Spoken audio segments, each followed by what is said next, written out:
The summer sun rose slowly over the Atlantic wall. It was June 5, 1944, one day before history changed forever.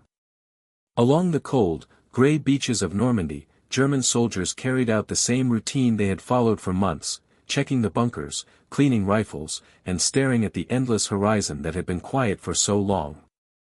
The men of the 352nd Infantry Division believed the invasion would come, someday. But not today. The Allied bombings had been heavy in recent weeks, but intelligence suggested the real attack would strike near Calais, hundreds of kilometers away. Normandy felt like the edge of nowhere. Inside the concrete fortifications of Omaha Beach, life had fallen into a dull rhythm. Soldiers played cards, smoked cigarettes, wrote letters home. The younger ones carved names into the bunker walls: Heinz, Otto, Karl. Some drew small swastikas. Others just marked the number of days since they'd last seen their families. Sergeant Wilhelm Weber, a veteran from the Eastern Front, looked out through a narrow observation slit. He'd fought in Russia, he knew what real war looked like. This, he muttered, is nothing. He believed the British and Americans were too cautious, too soft to face the Atlantic defenses head-on. The propaganda posters had promised, the Atlantic Wall is impregnable. By noon, the air smelled of oil and seaweed. A radio in the command post played German dance music, a moment of artificial normalcy. In the distance, artillery crews tested their guns for accuracy, more out of boredom than readiness. The sea was calm, almost unnaturally calm, as if holding its breath. Somewhere above the clouds, Allied reconnaissance planes were already photographing every bunker and every gun position. But the Germans below didn't know. They only saw seagulls and the waves. In the late afternoon, a courier arrived on a motorcycle with new orders from headquarters. They were routine: patrol schedules, ammunition counts, maintenance reports. There was no sign of alarm. Most of the division's officers were away in Rennes for a war game exercise. Only a skeleton crew remained to hold the line, if anything happened. No one expected it to happen tonight. At dinner, the men ate watery soup and black bread. The talk was about the weather, and about the rumors that Field Marshal Rommel had gone home to Germany to visit his wife. If even the desert fox leaves, someone joked, then the British must really be slow. That night, as the wind picked up, a few soldiers walked along the beach, smoking and talking quietly. They could hear the distant sound of thunder, but it wasn't thunder. Far out at sea, thousands of ships were already moving through the darkness. The greatest invasion force in history was coming for them. But on that calm night, the men of the Atlantic Wall didn't know. They believed they had time. They believed the war was still theirs. Night fell over Normandy like a heavy curtain. The sea grew darker, the air colder.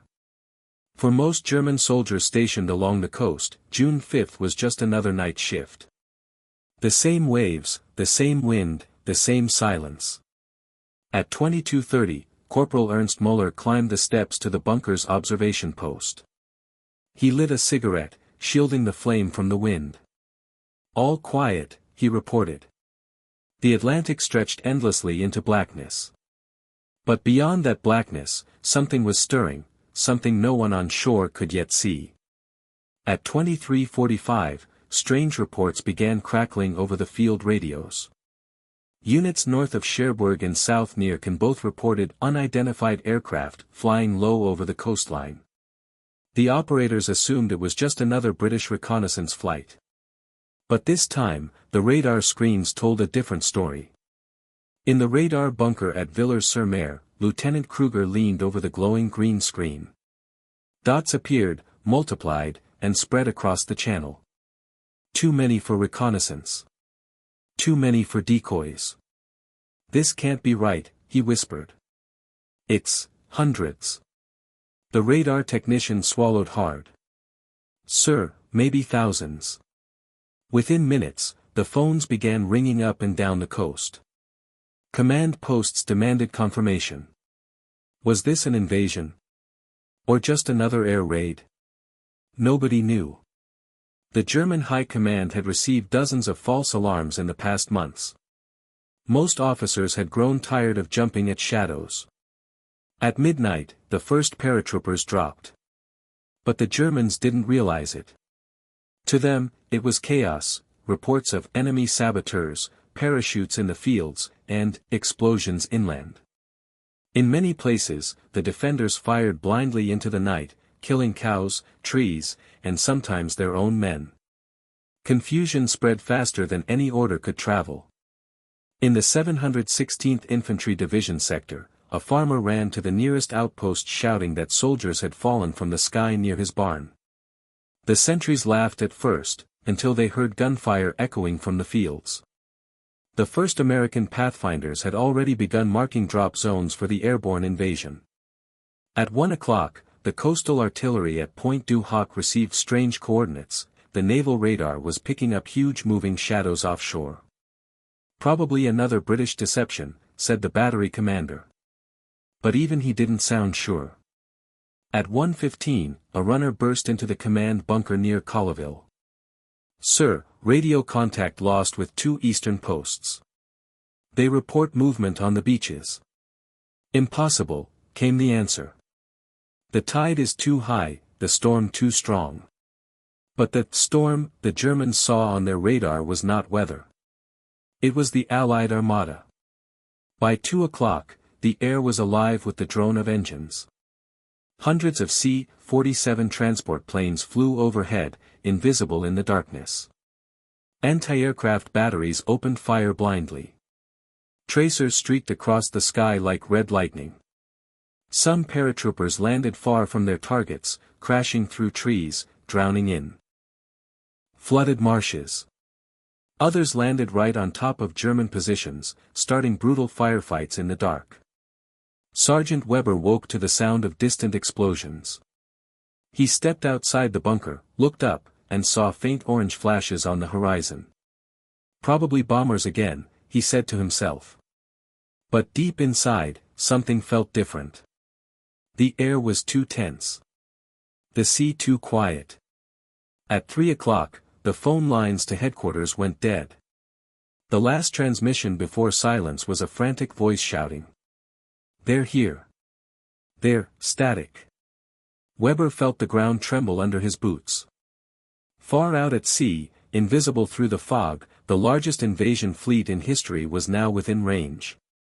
The storm was about to break. At 3:15 a.m., the first distant rumble rolled across the French coastline. It wasn't thunder, it was artillery fire. From beyond the horizon, flashes of light flickered over the black water. The Allied fleet had opened fire. In the German command post near Cannes, phones began ringing in a frenzy. The duty officer, Major Hans Richter, grabbed the receiver.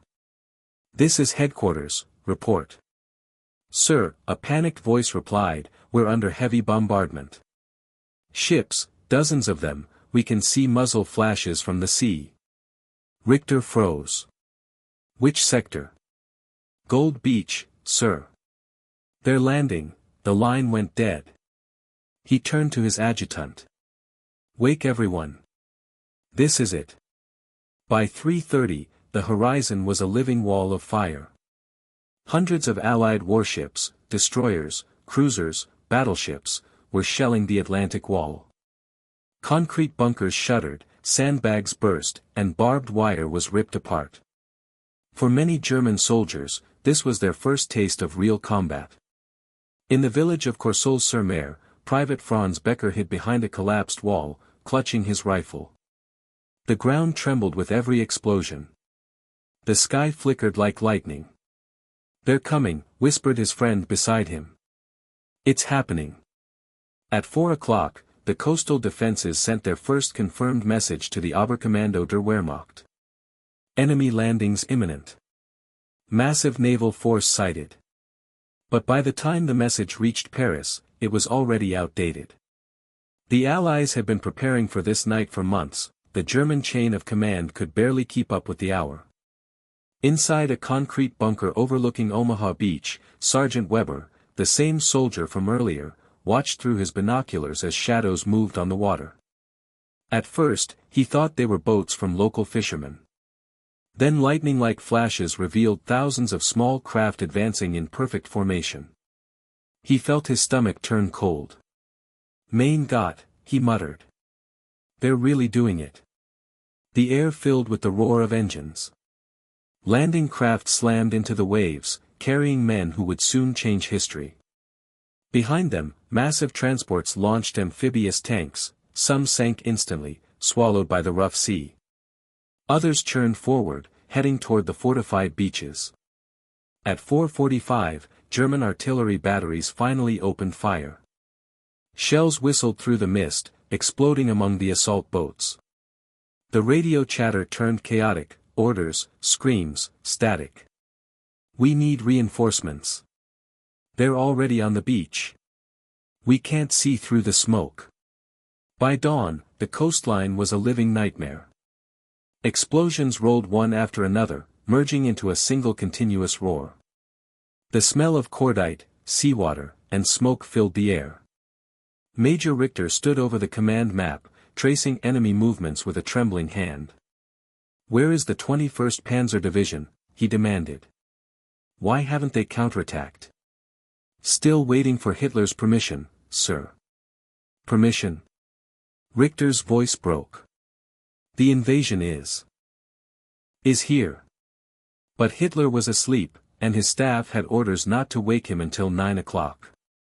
On the beaches, men were dying by the hundreds every minute. The defenders fired until their barrels overheated. Machine guns jammed from the sand and blood. And yet, the Allied soldiers kept coming, wave after wave, through fire and water, pushing forward 1 meter at a time. At 6 o'clock, as the first rays of light broke over the channel, Sergeant Weber saw something that made him drop his binoculars, a flag rising among the smoke and chaos, fluttering red, white, and blue. The Americans had breached the seawall. He whispered to himself, "The war has turned." The alarm had sounded, not just for Germany, but for the entire world. The gray morning sky hung low over the English Channel, heavy with smoke and salt. At 6:31 a.m., the first landing craft hit the sand at Omaha Beach. The ramps dropped, and the world exploded. Bullets tore through the mist before the men could even move. The first wave of the 116th Infantry was shredded where they stood. Water turned red within seconds. The German MG-42s, Hitler's buzzsaws, screamed from the cliffs, firing 1,200 rounds per minute. Soldiers tried to dive into the shallow surf, but there was nowhere to hide. Private Thomas H. Graves hit the water face first. When he lifted his head, the man next to him was gone. Only a floating helmet remained. "Go forward," someone shouted, but the voice was drowned out by machine gun fire. He crawled through the waves, his rifle filled with sand, his heart pounding like the surf. Around him, men were dragging the wounded, praying, dying. Up on the ridge, Sergeant Weber peered through his scope, unable to believe what he saw. The enemy kept coming. Whole rows of men fell, and yet more arrived behind them. "They don't stop," whispered one of his crew. Weber shook his head. "They can't afford to stop." By 7 o'clock, the entire beach was a graveyard of steel. Burned-out tanks lay half-submerged. Landing craft burned like floating coffins. The radio crackled with fragments of reports. "Omaha under heavy fire, pinned down, need support. Casualties extremely high. We're losing men faster than we can count." And yet, somehow, small groups of survivors began to move. They crawled behind metal obstacles, hiding behind craters blown open by German shells. A captain waved his men forward. "We're not dying here, move." They sprinted through gunfire, tossing grenades into pillboxes, clearing one bunker at a time. Every meter of sand was paid for in blood. Further east, at Gold and Juno beaches, the story was the same: chaos, courage, and horror. British and Canadian troops fought against the tide and the concrete. Engineers cut barbed wire while shells burst overhead. Flamethrowers roared against the bunkers. The beaches disappeared under smoke. From the cliffs, Weber's battery fired until the barrels glowed red. His loader screamed as a shell fragment tore through his arm. The air smelled of oil and burned flesh. Then, from the west, came a deep rumble, not from the guns, but from engines. Weber looked down the road and saw them. Allied tanks had made it ashore. Sherman tanks crawled up the sand, firing as they moved. Their tracks crushed barbed wire and shattered anti-tank barriers. Panzerfausts! Schnell! Weber shouted. His men ran to the firing line, too late. The first tank shell tore open the bunker, blasting the gun crew into the air. Weber hit the ground, ears ringing, dust filling his lungs. When he opened his eyes, the roof was gone. The tide was turning. By 8:30, small Allied units began to break through the German defenses. Commanders used hand signals, they couldn't hear anything over the thunder of artillery. Smoke grenades marked the paths forward. Behind them, medics dragged the wounded into makeshift shelters. And then, amid the chaos, a signal flare rose high into the sky, green, the color for success. The word spread like wildfire. They've broken through the first line. In the command post near Cannes, Major Richter watched the reports pour in. He felt his chest tighten. If we don't stop them now, he said quietly, France is lost. Outside, Allied naval guns began another bombardment. The walls shook. Maps fluttered from the walls. For the first time since the war began, the Germans weren't the hunters, they were the hunted. At 9 a.m., Sergeant Weber stumbled out of the ruins of his bunker. Smoke rolled over the beach like fog. The sound of engines, shouting, gunfire, and somewhere in the distance, a song. American soldiers had planted loudspeakers on the shore, blasting swing music through the chaos. Weber listened for a moment, dazed. Then he realized, it wasn't a song of victory. It was a warning. The world was changing. And there would be no going back. By mid-morning on June 6, the German defenses along the coast were in chaos. Communication lines were shattered, units scattered, and commanders blind. The Allies had landed, and now they were digging in. In the headquarters of the 7th Army in Le Mans, a phone rang without pause. Every line was flashing. Officers shouted across the room, papers covered the floor. Omaha. Gold. Juno. Sword, multiple landings, her general, shouted a staff officer. But General Dahlmann could barely hear him over the noise. Which is the main attack, he demanded. No one could answer. For months, the Germans had believed the real invasion would come at Pas-de-Calais, not Normandy. Every deception, fake radio traffic, inflatable tanks, phantom divisions, had convinced Hitler that Normandy was just a feint. Now, that belief was killing them. At 9:30 a.m., Field Marshal Rundstedt phoned the Führer's headquarters. We must release the panzer divisions, he said urgently. We can still drive them back into the sea. But the operator hesitated. The Führer is sleeping, came the reply. Rundstedt stared at the receiver, speechless. Then wake him. The answer came coldly, that is not possible. While the High Command waited for permission, the hours slipped away. On the beaches, the Allies were unloading everything, trucks, tanks, artillery, supplies, men. Engineers built roads out of steel mats. Medics set up field hospitals among the dunes. What the Germans should have crushed in the first few hours was now becoming a fortress. At 10 a.m., Major Richter's unit near Cannes received orders, hold your positions. Await counterattack orders from Panzergruppe West. His men looked exhausted. When are they coming? One soldier asked. Richter shook his head. When Berlin wakes up. In Versailles, General von Schweppenberg was already on edge. His tanks were ready, the mighty Panzer Lehr division, equipped with the best armor in France. He had trained for this moment. But he couldn't move without Hitler's personal authorization. The order would not come until after 2 p.m., 6 critical hours lost.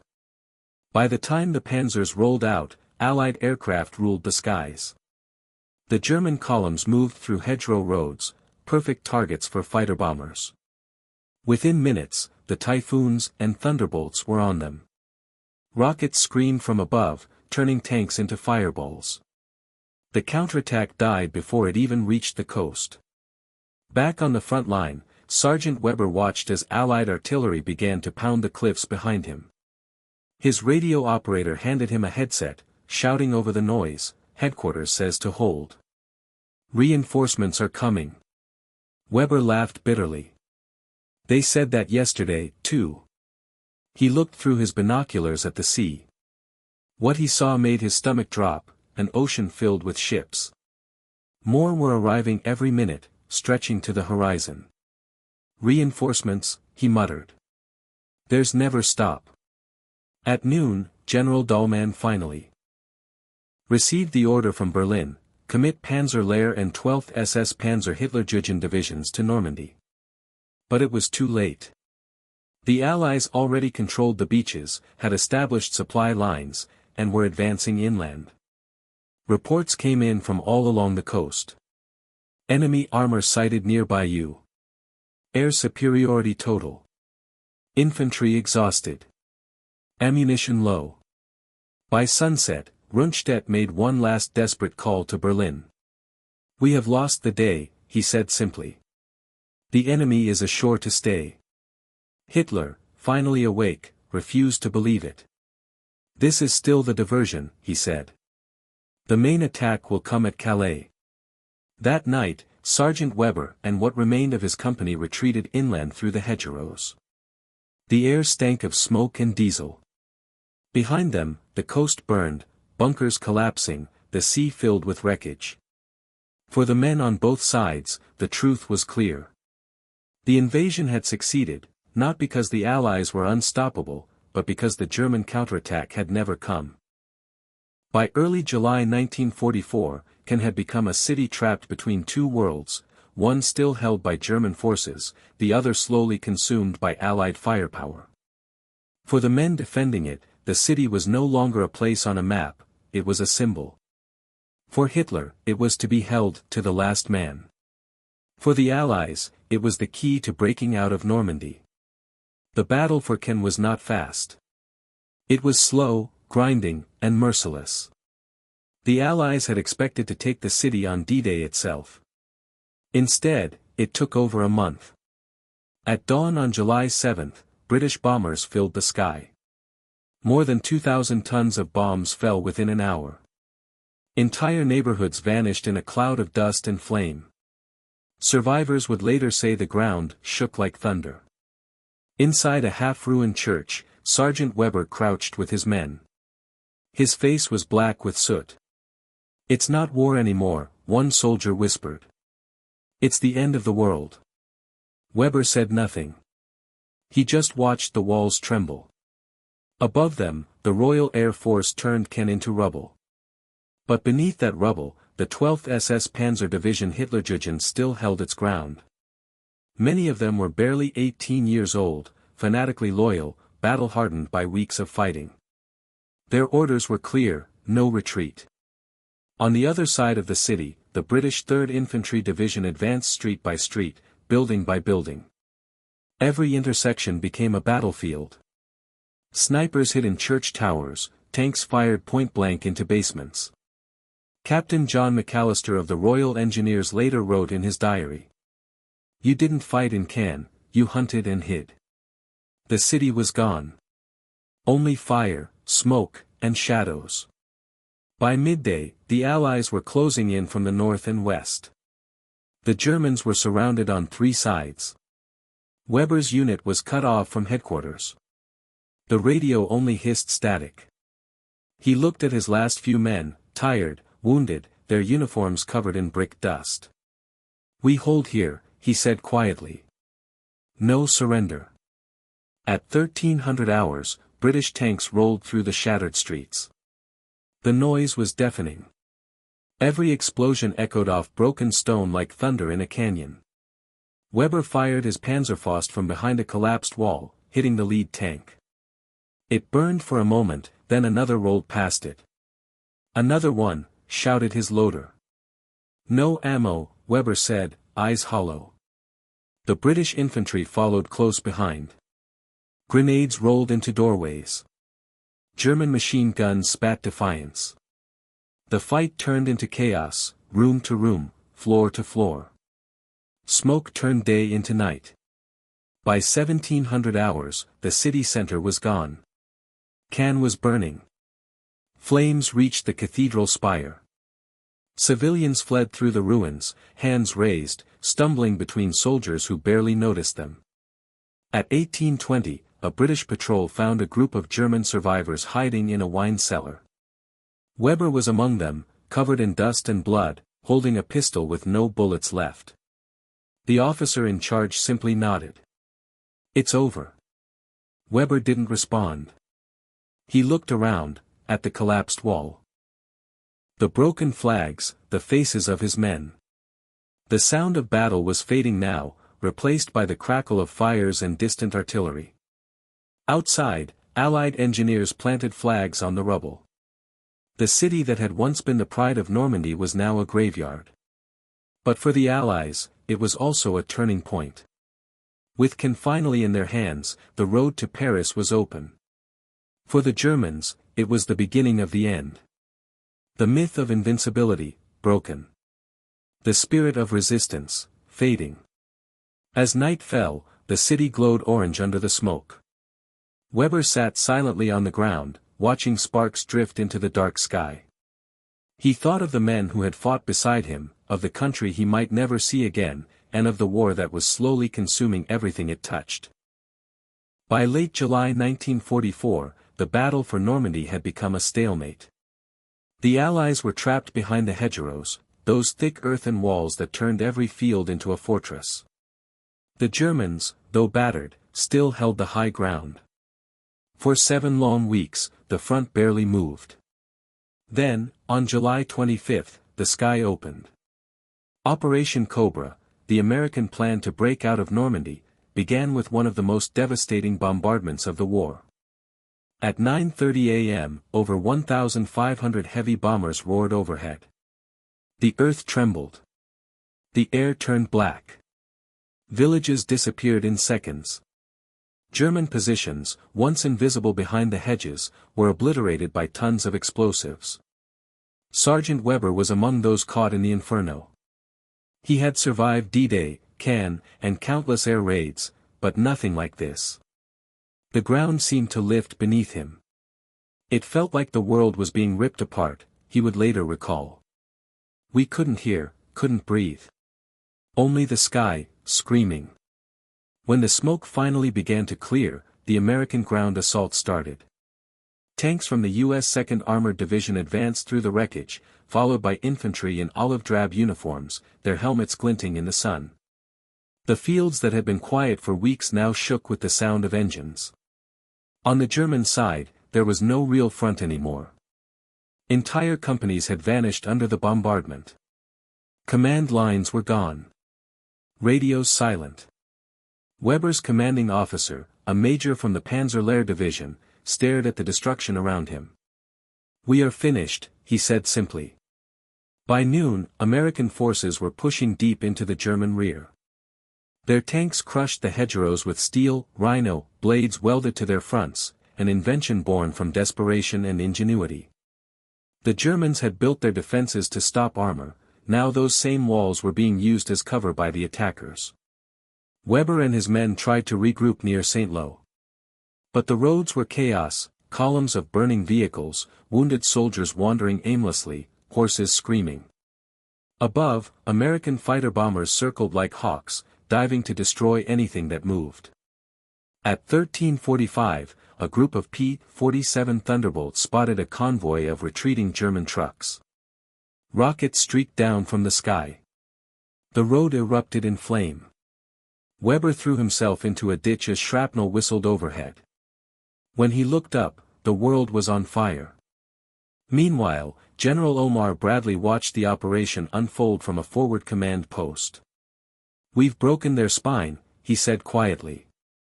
He was right. In less than 48 hours, the German defensive line that had resisted for almost 2 months collapsed.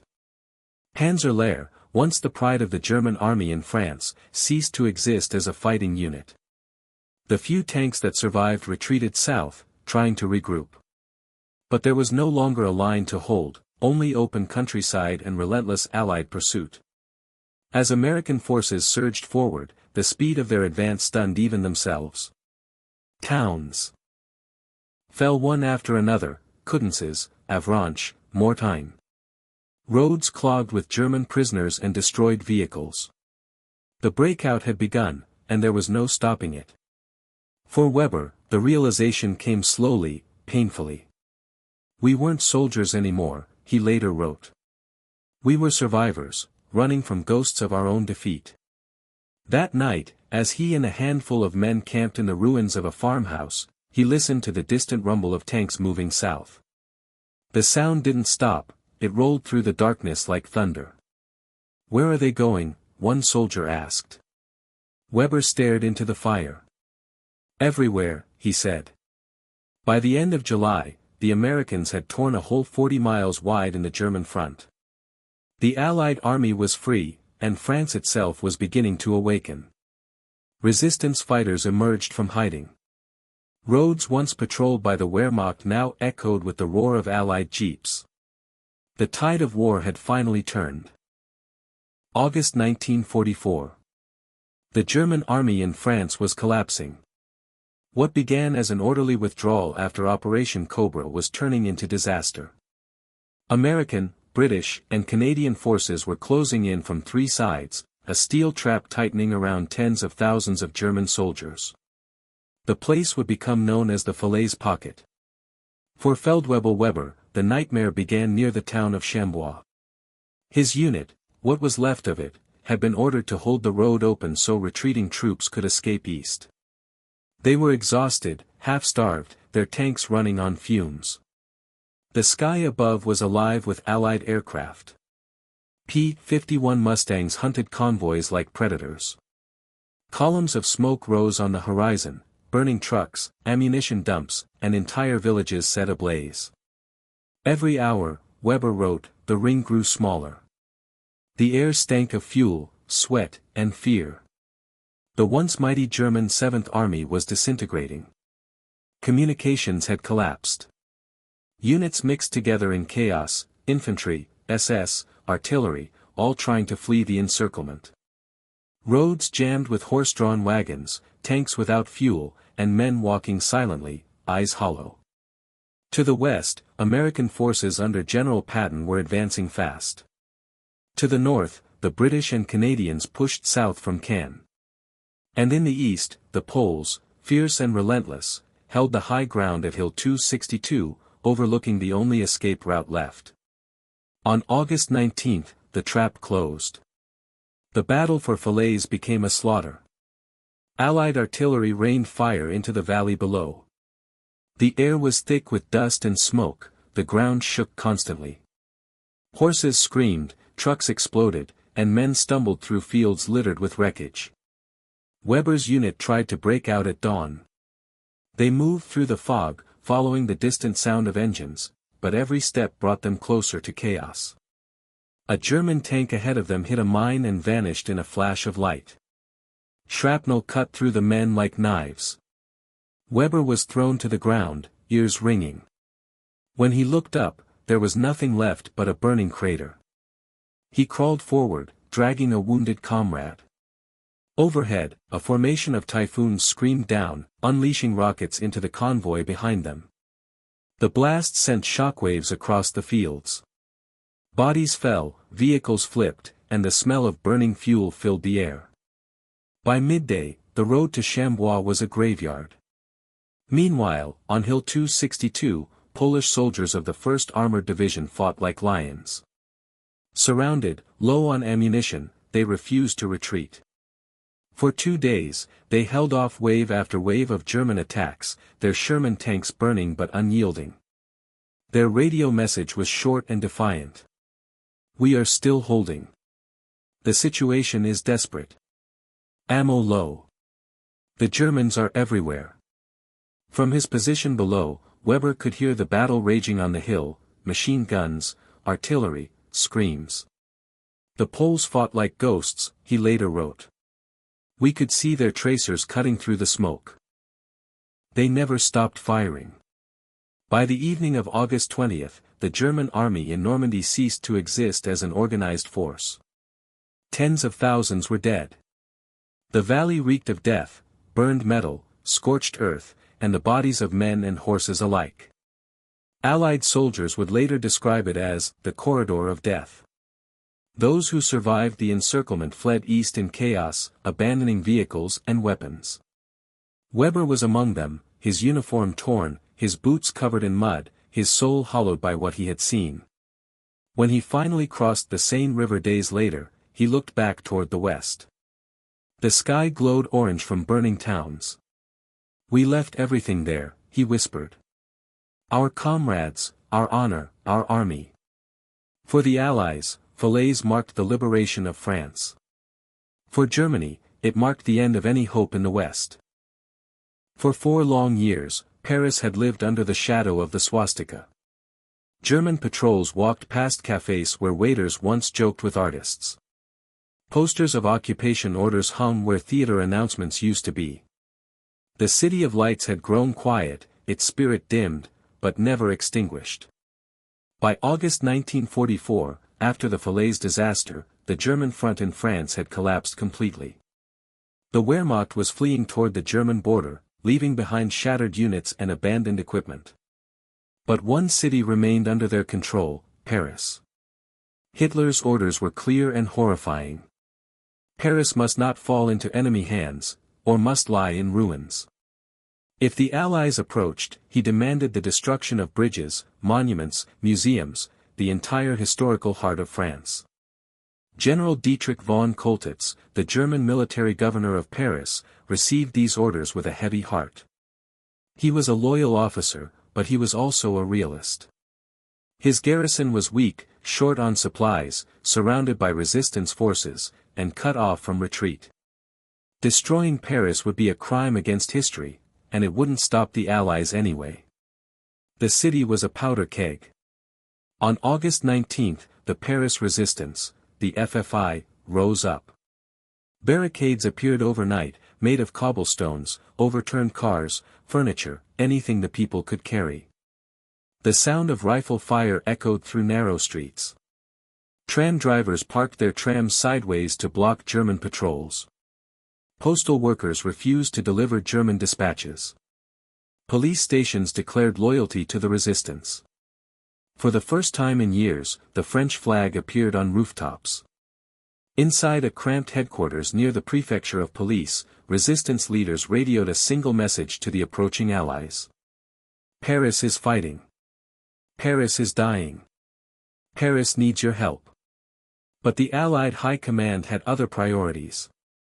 General Eisenhower wanted to bypass Paris entirely. The city was too large, too starved, too chaotic. Feeding it could slow the advance toward Germany. Military logic said, avoid Paris. But politics, and history, said otherwise.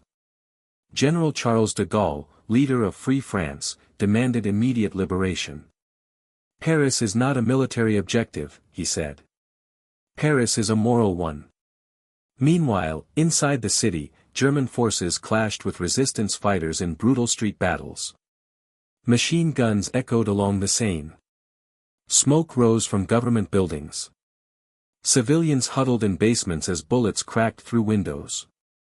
Feldwebel Weber, retreating from the Falaise debacle, never made it to Paris, but he heard the rumors as his unit fell back toward Germany. "Paris is in revolt," someone whispered. "The French are rising." For the broken German army, the news was another blow. Morale shattered. Even officers no longer believed in victory. On August 23, German reinforcements attempted to enter the city, but the roads were clogged with wreckage and retreating troops.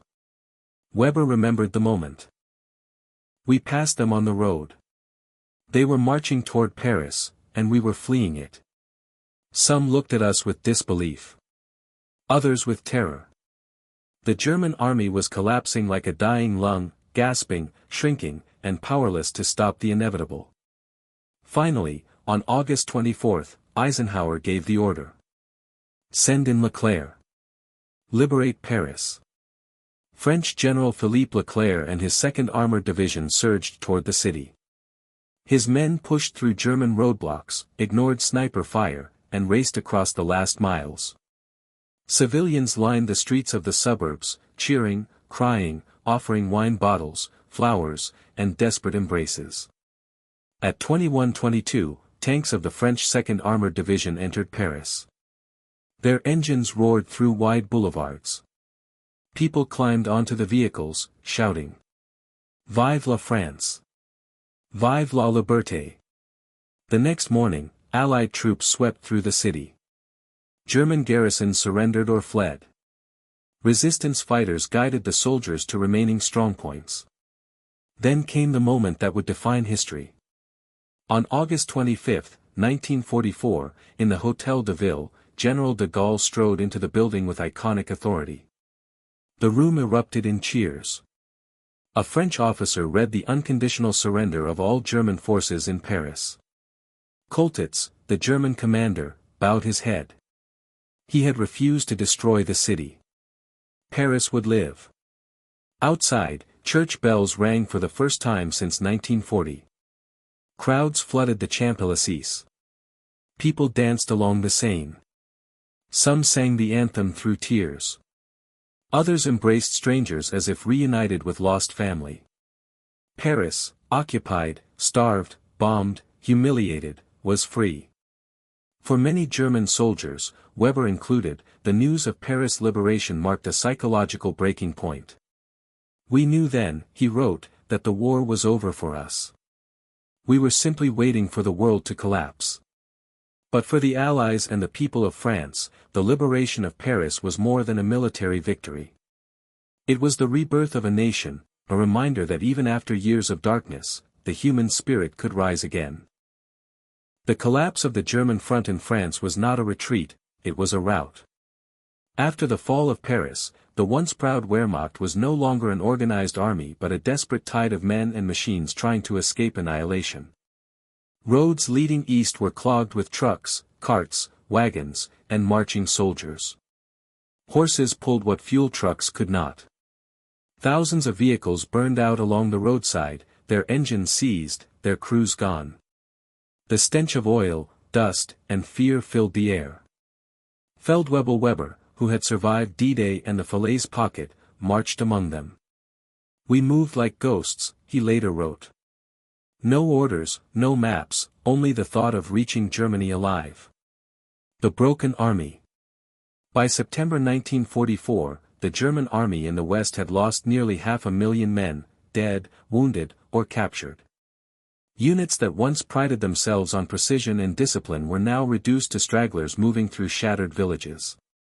The Luftwaffe was almost gone. German tanks, once the terror of Europe, sat abandoned on roadsides, out of fuel or ammunition. The Allies advanced faster than anyone thought possible. American armored divisions raced across northern France, British forces liberated Belgium, and the Canadians stormed into the Netherlands. For the German High Command, this was a nightmare repeating itself, a collapse like 1918, only faster, deeper, and utterly irreversible. Inside the German mind. Letters found on fallen German soldiers painted a tragic picture.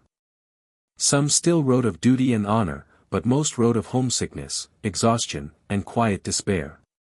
One letter read, "We no longer believe in victory. We only want to see our homes again. If they still exist." Officers tried to maintain discipline, but morale was shattered. Propaganda about miracle weapons, jets, rockets, new tanks, felt like distant fantasies compared to the reality of hunger and retreat. Weber described seeing men abandon their weapons and simply walk east. No one stopped them. No one cared. We were shadows of soldiers. The Allies crossed the Seine. In early September, Allied forces crossed the Seine and pushed toward the German border. Cities like Reims, Amiens, and Brussels were liberated almost without resistance. Civilians greeted the soldiers with cheers, flowers, and tears of gratitude. But among the joy, there was something else: shock at what the Germans left behind. Empty villages, burned bridges, and lines of POWs stretching for miles. For the Allies, the campaign seemed unstoppable. Yet generals knew the worst was still ahead. The Siegfried Line, the fortified border of Germany itself, lay waiting. Inside Germany. Back home, the German population faced a grim reality. Refugees poured in from the west. Civilians saw endless streams of defeated troops, their uniforms dirty, their faces hollow. The illusion of victory, carefully maintained by Nazi propaganda, had finally shattered. In some towns, citizens whispered that the war was lost. In others, they still feared to say it aloud. The Gestapo continued to arrest defeatists. But even the most loyal knew the truth: Germany was surrounded, outnumbered, and running out of time. The road to the Rhine. As September turned to October, Allied supply lines stretched dangerously long. Fuel shortages slowed the advance, but the Germans were too weak to exploit it. Weber's unit reached the German border near Aachen. They dug shallow trenches, but morale was gone. When we saw the border sign, Deutschland, we did not cheer, he wrote. We only wondered how much of it would be left standing. The once-invincible army had returned home, not as conquerors, but as fugitives. A glimpse of the end. In Hitler's headquarters, maps were covered in red lines showing Allied advances. His rage grew daily. He demanded counterattacks, refused to retreat, and replaced experienced officers with loyal fanatics. But even among his generals, the truth was clear. The Reich was dying. Weber later recalled overhearing an officer mutter, "We lost the war not today, not in France. We lost it when we stopped listening to reason." By the winter of 1944, the German army stood on the defensive along its own border. The Allies prepared to cross into the heart of Germany. The next battles, Aachen, the Hürtgen Forest, and the Ardennes, would be brutal. But the myth of Nazi invincibility was gone forever. The echoes of war. For soldiers like Weber, the road home was filled with silence. He survived the retreat, but he never forgot the faces of those who didn't. In his diary, he wrote one final line before capture. The road to Germany was not a march of armies. It was a funeral procession of a nation. And so it ended, not with glory, but with exhaustion, fire, and silence. The echoes of war lingered long after the guns fell quiet.